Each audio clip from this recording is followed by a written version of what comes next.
शंकरलाल सोनी जी, मेरी प्रार्थना ये है जी कि हमारे राजनेताओं ने तो हमको अच्छे राजनेता नहीं दिए हैं। अच्छा भारत तो बहुत दूर की खिचड़ी है। सबसे पहली बात एक नंबर की ये है।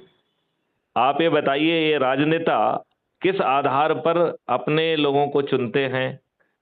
जाति के आधार पर, धर्म के आधार पर, संप्रदाय के आधार पर, संकीर्ण राजनीति के आधार पर, और एक विनेबिलिटी का कॉन्सेप्ट ले आए हैं जिसके आधार पर ये दुष्टों को, अपराधियों को, बाहुबलियों को, धनबलियों को और दुष्टों को जो है ना वरीयता देते हैं और उन्हें पैसे लेके टिकट बांटते हैं।